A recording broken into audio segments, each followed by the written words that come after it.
নমঃ শিবায়। হর হর মহাদেব। নমস্কার বন্ধুরা, আমার চ্যানেলের নতুন আরেকটি ভিডিও দেখার জন্য আপনাদের সকলকে অনেক অনেক স্বাগত। শিব হলেন সর্বশক্তিমান। শিব যেমন অল্পে সন্তুষ্ট হন, ঠিক তেমনি যদি তার পুজো করার সময় কোনো ভুল ত্রুটি হয়, তিনি খুব তাড়াতাড়ি অসন্তুষ্ট হন। আমরা সাধ্যমতো জিনিস দিয়ে মহাদেবের পুজো করে থাকি, তবে এটা জেনে রাখা খুবই দরকার যে তিনি কিসে সন্তুষ্ট হন এবং কিসে রুষ্ট হন।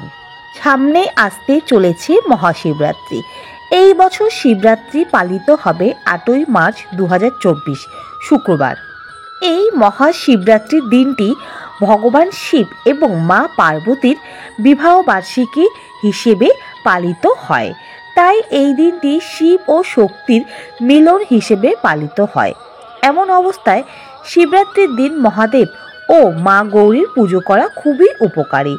এমন অবস্থায় শিবরাত্রির পুজোর সময় শিবলিঙ্গে কি জিনিস নিবেদন করতে পারবেন, আসুন জেনে নেওয়া যাক।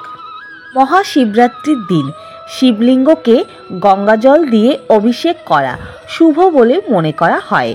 ধর্মীয় বিশ্বাস অনুসারে শিবলিঙ্গে গঙ্গাজল নিবেদন করলে ব্যক্তি মোক্ষ লাভ করে।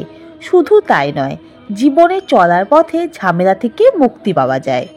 এটি বিশ্বাস করা হয় যে শিবলিঙ্গকে মধু দিয়ে অভিষেক করা বা শিবরাত্রির দিন এটি নিবেদন করলে একজন ব্যক্তির আর্থিক সুবিধা হয়।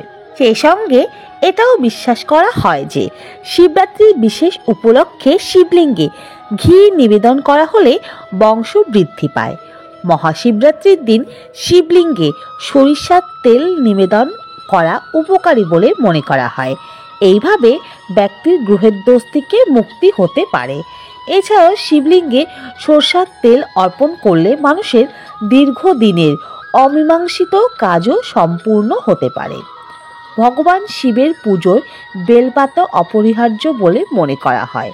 শিবরাত্রির দিন শিবলিঙ্গে বেলপাতা অর্পণ করলে একজন ব্যক্তি সুখ ও সমৃদ্ধি লাভ করেন।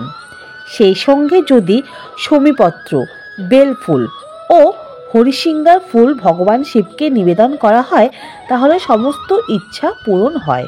মহাদেবের ফুলের মধ্যে সবথেকে প্রিয় ফুল হলো ধুতুরা ফুল, তাই শিবরাত্রির দিন ধুতুরা ফুল শিবের মাথায় অবশ্যই অর্পণ করবেন। যদি আপনাদের কারোর বা পরিবারের মধ্যে কারো কালসর্প দোষ থেকে থাকে, তাহলে রূপোর সাপ ভগবান শিবকে নিবেদন করবেন। এছাড়াও ভাং বা সিদ্ধি শিবের খুব প্রিয় বলে মানা হয়। শিব পুজোর সময় একটি ভাং পাতা দিন বা ভাং বেটে সেটা দুধ ও গঙ্গাজলে মিশিয়ে দিতে পারেন। তো বন্ধুরা, এখন আমরা জেনে নেব শিবরাত্রির দিন কি এমন জিনিস রয়েছে যেই জিনিসগুলো ভুল করেও দেবাদিদেব মহাদেবকে অর্পণ করবেন না। প্রথমত, শিবের মাথায় জল ঢালার সময় তামা বা পিতলের পাত্র ব্যবহার করতে হয়। স্টিল বা লোহার পাত্র ব্যবহার করা যাবে না। তুলসী পাতা শিবের পুজোয় ব্যবহার করা যাবে না। শঙ্খ দ্বারা অভিষেক বা শিব পুজোয় শঙ্খের ব্যবহার না করাই ভালো। দেবাদিদেব মহাদেবের মাথায় গরুর খাঁটি দুধ ব্যবহার করতে হবে। কোনো রকম প্যাকেট দুধ ব্যবহার না করাই শ্রেয়। সিঁদুর কোনোভাবেই শিব পুজোয় দেবেন না।